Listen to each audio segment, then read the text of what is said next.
জারিয়া কাকে বলে? সাদকা জারিয়া কোন দানটা বলা হয়? যেই দানটা আপনি আল্লাহর ঘর মসজিদে করবেন। আপনার গ্রামের মসজিদের কাজ হচ্ছে, সেখানে আপনি 500, 1000, 2000 দান করলেন, 10-20 বস্তা সিমেন্ট মাটি দিলেন, কিছু রড কিনে দিলেন, 200, 500 ইট কিনে দিলেন, সেখানে আপনি মার্বেলটা কিনে দিলেন, মাদ্রাসায় কিছু দিলেন, উযুখানার কাজ হচ্ছে সেখানে কিছু দিলেন, মানুষের উযু করার জন্য পুকুরের একটা সানের ঘাট করা হচ্ছে সেখানে কিছু আল্লাহর রাস্তায় দান করলেন, দুটো গাছ বসিয়ে গেলেন, কি একটা মানুষের পথ চলার রাস্তা করে দিলেন, একটা কুয়া করে দিলেন, গ্রামের মানুষের খাওয়া দাওয়ার জন্য একটা পানির কল করে দিলেন। আপনি মারা যাবে, কবরবাসী হয়ে যাবে, আপনার রেখে যাওয়া দান গুলো দেখে মানুষ যতদিন উপকার পাবে, যতদিন ফায়দা পাবে, উপকার পাবে, প্রতিটা দিনের সওয়াব আল্লাহ রাব্বুল আলামিন এই সওয়াব গুনাহকে নিয়ে আপনার কবর আল্লাহ মিলাতে থাকবে। একটু মহব্বতে এই দানগুলোকে বলা হবে সাদকায়ে। এরকম দান আমাদের কিছু করার দরকার আছে।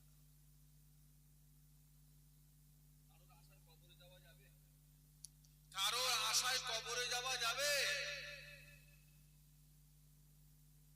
কারোর আশায় যাওয়া যাবে? ছেলের আশায়, গ্রামবাসীর আশায়, ইমামের আশায় যাবে? কবর জিয়ারত করবে? আপনার কবরের সামনে দাঁড়িয়ে দাঁড়িয়ে বলবে রব্বে হামহুমা কামা রাব্বায়ানি সাগীরা, বলবে? কোনদিন যাবে? মুরব্বিরা বলেন আপনি আপনার আব্বার কবরে মাসে কবর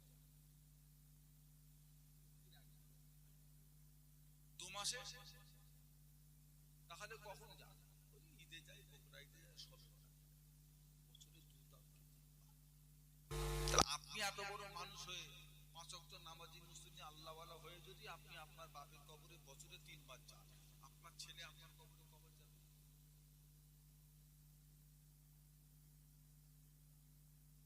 আবার বর্তমান সময়ে আমাদের ছেলেপুলের এসব মোবাইল টোবাইল শুনে শুনে আবার যা সব ফতোয়া শুনছে, যাবে বলে কবর জিয়ারত করা, নামাজের পরে সম্মিলিত মুনাজাত করা, তারাবির নামাজ 20 রাকাত পড়া বিদআত, জানাজার পরে দোয়া চাওয়া বিদআত। কথা বলে শুনছে না শুনে? আপনাদের গ্রামের ছেলেরা বিদেশে থাকে, দেখবেন একবার যাচ্ছে আর একটা করে জিনিস ঢুকছে, ওকে পেটিয়েছি টাকা আনবে বিদেশে, তুই যাবি কাজ করবি পয়সা, উনি দেখি মশলা নিয়ে আসছে। বাপ দাদা 14 পুরো সারা জীবন নাপের নিচে হাত বেঁধে বেঁধে নামাজ পড়ে কবরে ঢুকে গেল, তুই একটা নাতি দেখি এই আবার 2 দিন পর দেখবেন হয়তো এইখানে তুলে বসে বিশ্বাস, কোন বিশ্বাস। যে হারে পরিবর্তন হওয়া শুরু হয়েছে, সব 20 রাকাত তারাবি আমরা পরে কাটাবো। বলছে ইমামের পিছনে মুক্তাদিদের করে সূরা ফাতিহাটা না পড়লে মুক্তাদিদের নামাজ। আপনারা কি তাই করেন? যতক্ষণ আমরা ইমামের পিছনে নামাজ পড়ি সূরা টুরা যা পড়ার কে পড়ে? ইমাম পড়ে। আমরা কি করি? ওয়া ইযা কুরিয়াল কুরআনু ফাসতামিউ লাহু ওয়া আনসিতু লাআল্লাকুম তুরহামুন। আল্লাহ কোরআন পাকের মধ্যে বলেছেন ওয়া ইযা কুরিয়াল কুরআনু, তোমাদের কাছে যখন কোরআন পাক তেলাওয়াত হবে তখন তোমরা কি করো? চুপ থাকো এবং মনোযোগ সহকারে। সূরা ফাতিহাটা কোরআন না কোরআনের বাইরে? সূরা ফাতিহা যদি কোরআন হয়, আমাদের ইমাম যখন পড়বে আমরা চুপ থাকবো না, আমরাও মনে মনে পড়ব যে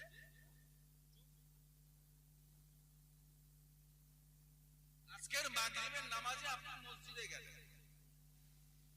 আজকের মাগরিবের নামাজে আপনি মসজিদে গিয়ে দেখছেন ইমাম সাহেব প্রথম রাকাতের সিজদায়, আপনি তখন মসজিদে প্রবেশ করে দেখছেন ইমাম সিজদায়, আপনি গিয়ে কি করবেন?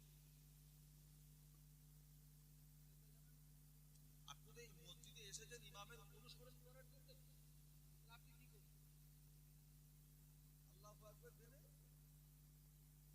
এই যে আপনি প্রথম রাকাতের ইমামকে যে সেজদাইতে জয়েন করলেন, আপনি জয়েন করলেন,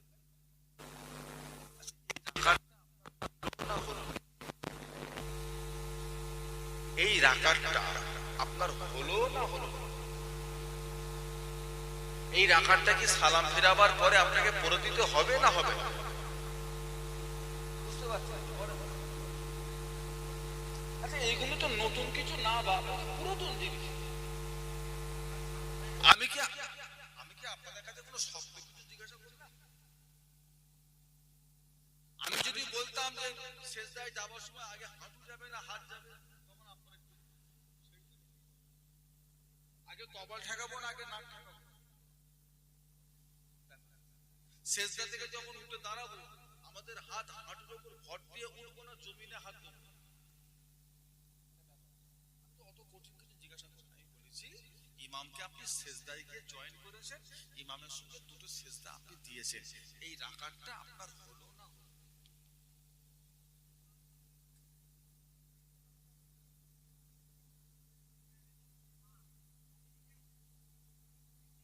হলো না?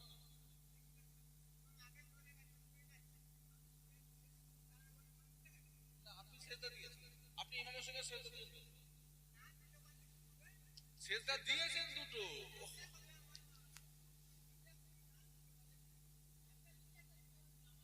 দুটোই দিয়েছে। ও বাবাজিরা, আপনাদের ভুল হচ্ছে।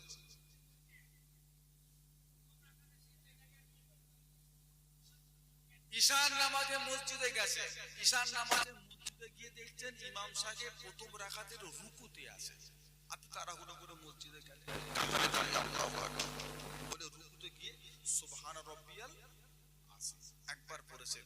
সঙ্গে সঙ্গে ইমাম সাহেব সামি আল্লাহু লিমান হামিদা, আপনি মনে মনে কি বলবেন? রব্বানা লাকাল হামদ করবেন না?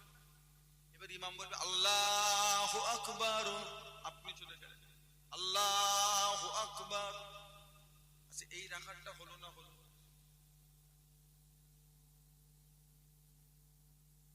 আপনি যদি ইমামকে সেজদায় গিয়ে পান, সেই রাকাতটা আপনার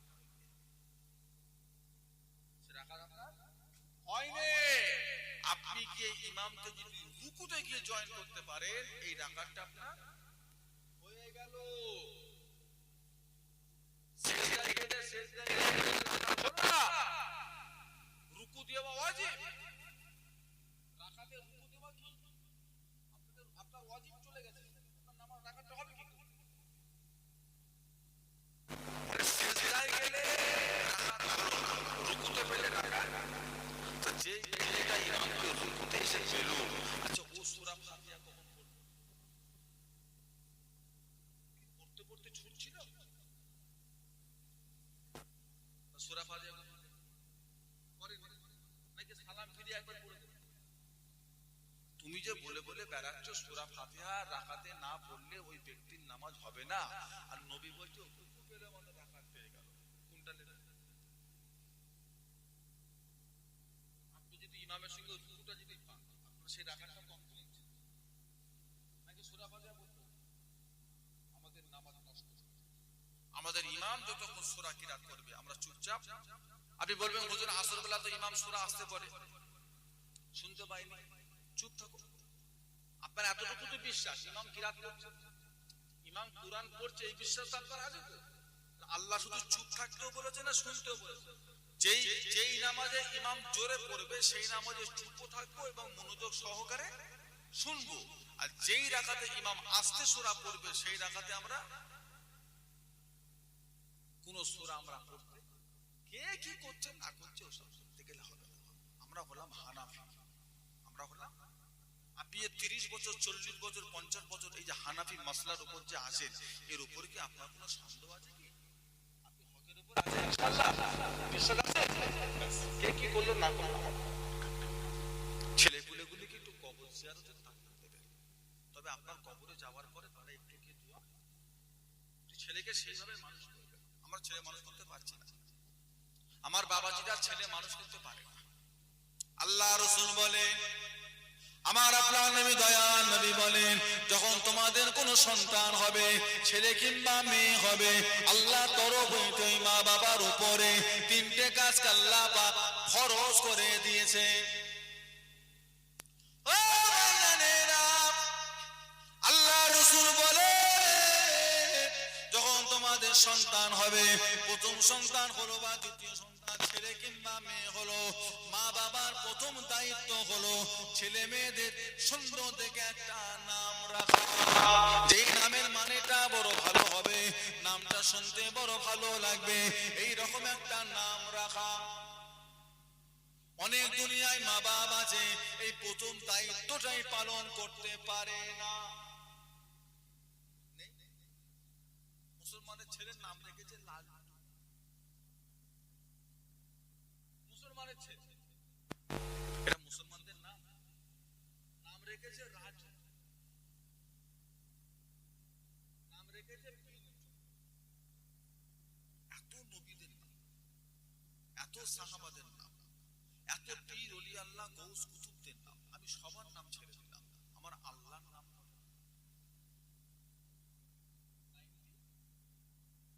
99টা শুধু আমার আল্লাহ পাকের সিফাতি নাম। আল্লাহর নামের সাথে আপনার ছেলের নাম রাখবেন, এইরকম একটা নামও কি আপনার পছন্দ?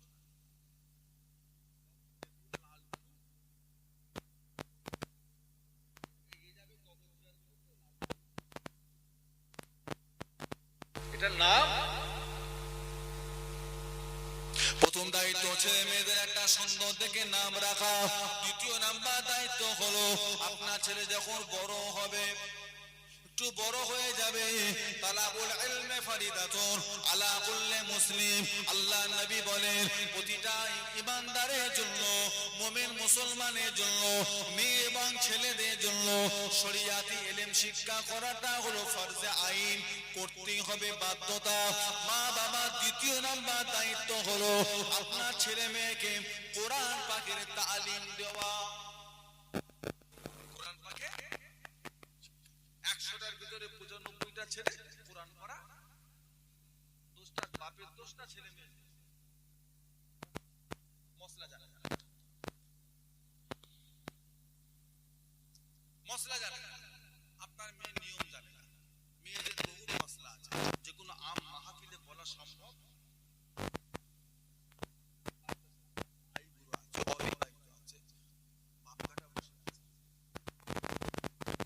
আপনার মেয়েকে একটু মক্তবে পাঠাতে, আজকে না শেখার জন্য কাউকে জিজ্ঞাসা করতেও পারে না, মরণ পর্যন্ত ওই ভুলটা ও মরণ পর্যন্তই করে যাবে, মরণ পর্যন্তই করে যাবে। 3 দিন 7 দিন 5 দিন একটা মহিলা মাসে মাসে নাপাক যখন হয়ে গেল, তাকে এবার ফরজ গোসল করতে হবে। ফরজ গোসল করার শর্ত হলো কটা? 3টে। কি কি? নাকে পানি দেওয়া, গড়গড়া করা, এবং মাথার চুল থেকে নিয়ে পায়ের নখ পর্যন্ত গোটা শরীরটা ভালো করে যেন সর্বস্তরে পানিটা যেন। আপনার মেয়ের নাকে নাক ফুল করেছে, কানের দুল পড়েছে, নাকে নাক ফুল পড়েছে, চাপা গলা, হাতে একটা আংটি পরে আছে, চাপা গলা, চেপে আছে, গোসল করলো, সবই করলো, ঠিকই আছে, কিন্তু এই ফুলগুলোকে, নাকের ফুল, সোনার জিনিসগুলোকে ঘুরিয়ে ঘুরিয়ে ভেতরটায় পানি ঢুকালো না, ভেতরটা শুকনো রয়ে গেল, ফরজ গোসল আদায় হলো। আংটিটার ভিতরে পানি ঢুকলো না, ফরজ গোসল আদায় হলো। আপনার মেয়ে আপনার বাড়ির জন্য গমের আটার খামির করেছে, গমের আটা খামির করেছে, রুটি বানিয়েছে, সেদিন আপনার মেয়ে ফরজ গোসল করবে। এই যে খামির করেছে, তার মুখের ভিতরে কিছু গমের আটা ঢুকে রয়ে গেছে, ওর ভেতরটায় পানিটা পৌঁছালো না, ফরজ গোসল আদায় হলো। আবার এখনকার মেয়েরা আবার মুখ রাখা শুরু করেছে, ডাইনি বলি, ডাইনি হবে, ডাইনি ডাইনি, রক্ত খাবে, নখ রাখা শুরু করেছে। তো আরো বেশি ঢোকার সম্ভাবনা। একটা চাষির জন্য আলাদা মশলা। একটা চাষি যদি মাঠে চাষ করে, তার মুখের ভেতর যদি মাটি ঢুকে যায়, শরীয়তের হুকুম হচ্ছে, মশলা হচ্ছে, মশলায় বলা হয়েছে যে মাটি পানি শোষণ করতে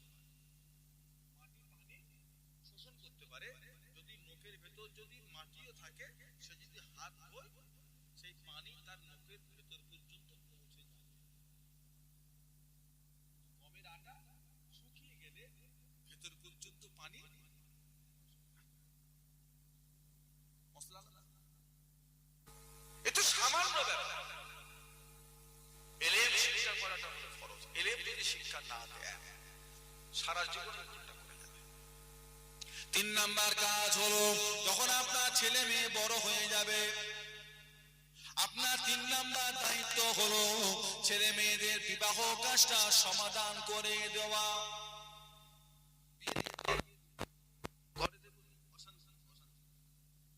কোথায় যে কি করে বলবে আল্লাহ জানে। ন্যাড়া করে মাথায় আলকাতরা মেখে জুতোর মালা পরে ঘোরাবে, আর তোমার তুমি বাপ তোমার ইজ্জতটা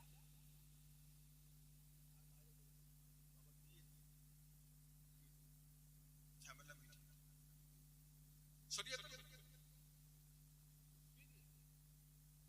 আল্লাহ পাক কোরআন পাকের মধ্যে বলেন, ইয়া আইয়ুহাল্লাযীনা আমানু উ আনফুসাকুম ওয়া আহলিকুম নারা। ও আমার ঈমানদার বিশ্বাসী বান্দাগণেরা, তুমি বাঁচো এবং তোমার আল আওলাদদের জাহান্নামের আগুন থেকে বাঁচিয়ে নাও। এটা বিয়ে দিতে হবে।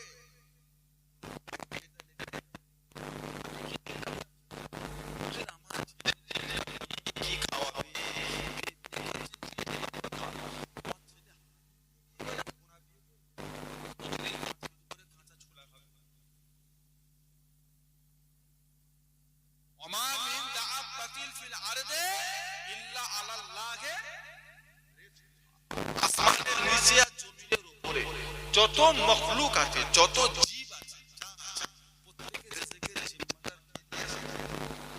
আপনার চিন্তা, আপনি কি আম্বানি ঘরে বিয়ে দেবেন? না, আল্লাহ আপনাকে যেরকম আওকাতের মানুষ করেছেন আপনি সেই রকম লেভেলের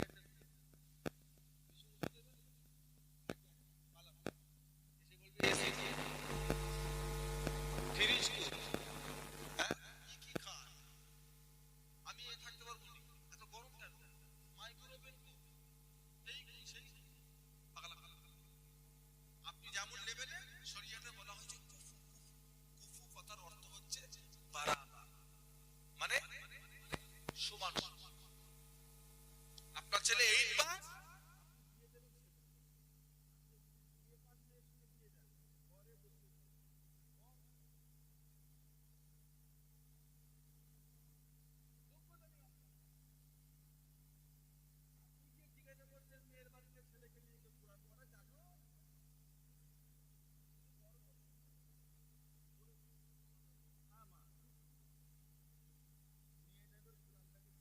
ঘুরিয়ে বলছে, এবার এটা আপনার ছেলেকে বলতে পারে আমি শুনি হয়ে গেছে, ছেলের রুজি নষ্ট হয়ে গেছে।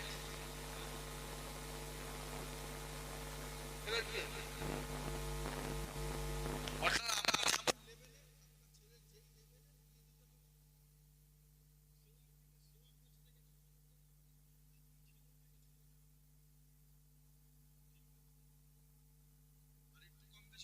আপনাকে আল্লাহ টাকা পয়সা দিচ্ছে, আপনি গরিব ঘরে মেয়ের বিয়ে দেবেন, আপনি গরিব ঘরে ছেলের বিয়ে দেবেন, আপনি নিয়ত করছেন যাতে গরিব ঘরে মেয়ে এনে ঘর করাবো, হবে না। ও আবার আপনার ঘরে এসে টাকা পয়সা বন্ধ থেকে এমন নার্সাম হয়ে যাবে, একটা ঘর জুতো করে ফেলেছে। আপনি যেখানে নামাজ পড়েন সেখানে বড় জুতো পরে কি রে, কোথা থেকে কি ধরে আনবি জীবনের সময়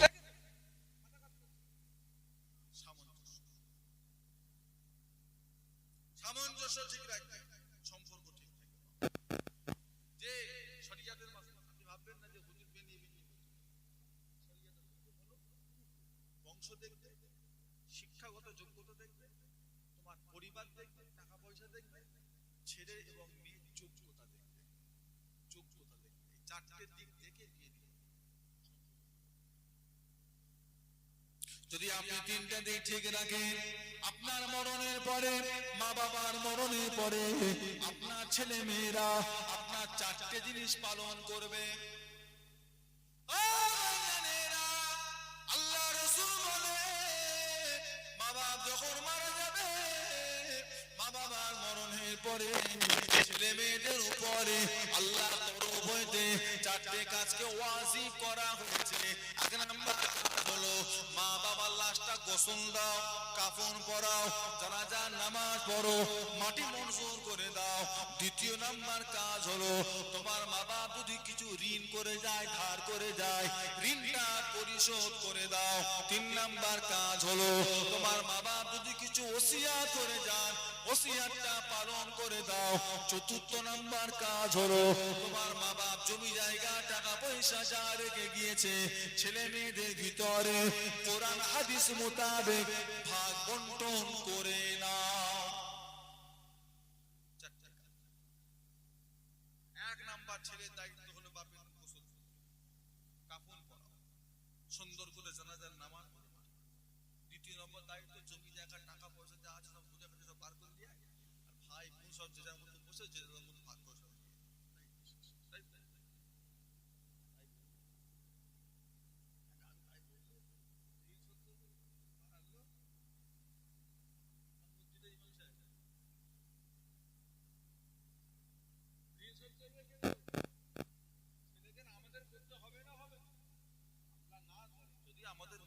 আমাদের মা বাপ ইন্তেকালের আগে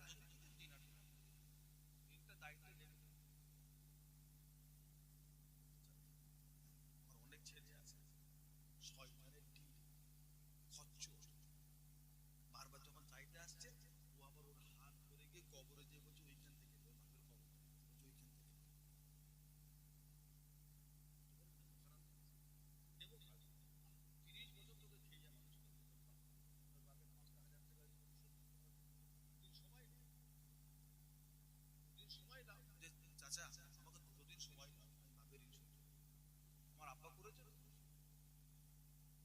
আপনি কি ভাবছেন আপনার আব্বা ঋণ যদি শোধ না করেন আপনার আব্বা ধরা পড়বে না? হার্ডওয়ার্সের দোকানে, বিল্ডার্সের দোকানে, ওষুধের দোকানে, মুদিখানার দোকানে, চায়ের দোকানে, ঔষধের দোকানে আপনার আব্বা যে ঋণটা করে গেছে শোধ যদি না করা হয় ধরা পড়বে না? কি হবে সেদিন? তোমার আব্বা টাকা দেবে না নেকি দেবে? তোমার আব্বা খেলে খুলে যতটুকু নেকি জড়ো করেছিল সেগুলো সব ওই পাওনা দাঁড়িয়ে দিয়ে দেবে। এটা মনে করুন নি যে বাপ চলে গেছে বাপের ঋণ ঝামেলা ছেড়ে দেবো আর দায়িত্ব দিলাম ধরা পড়ে যাবে। তোমার বাপ যে ঋণটা করেছে একার জন্য নয়, তোমাদের খাওয়ানোর জন্যই তোমার বাপ। আমার ভাই জানেরা, বাবাজিরা, আমার দোস্তরা, বন্ধুরা, 2টো বেজে গেছে, আমি আপনাদের আপনি একাটা বললে হবে না, কমিটি আছে, মুরব্বীরা আছে, ফজরের নামাজ আছে, হ্যাঁ সবকিছু দায়িত্ব। আল্লাহ যদি কোনোদিন তৌফিক দেন বা এখানে তো প্রথম কথা আমার আজকে আসার একটা কমিটি ভাইজানদের জোর করে আমার এখানে আসার ইচ্ছা একটা, ঈদে চাঁদ রাখতে গেলে 8 পর্যন্ত কদিন হলো, 18 দিন না 19 দিন হয়ে গেল, আমি একটা দিতে ভাই রেস্ট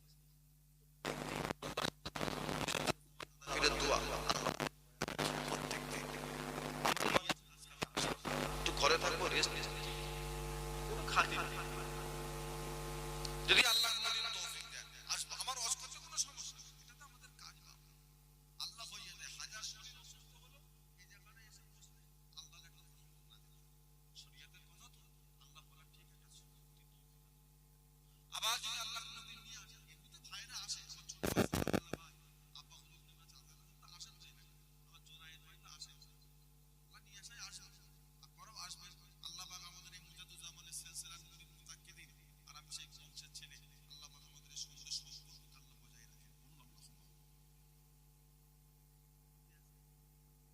রাখেন। আল্লাহ যদি আমার তৌফিক দেন হবে একবার সকালে আসুন, আল্লাহ পাকের সম্মুখে দাঁড়িয়ে নবী পাকের দরবারে একটু সালামের একটু নজরানা হাদিয়া করে পাঠিয়ে দিই। ইয়া নবী সালামু ইয়া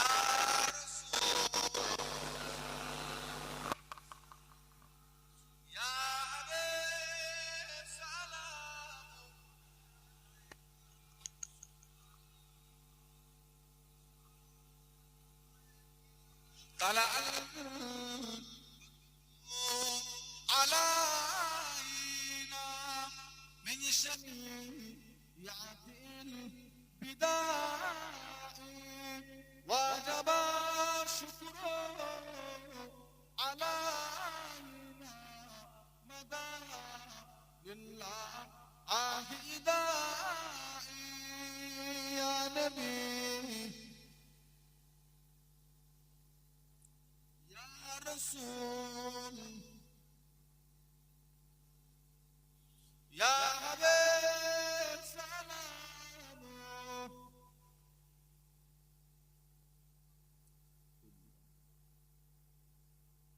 বলিল আল্লাহ আরো বাণী পোহালো দুঃখে আয় রজনী হইল জগ নুরানি আমেনা নয়ন ওমের মনি ইয়া নবী ইয়া রাসূল ইয়া হাবিব সালাম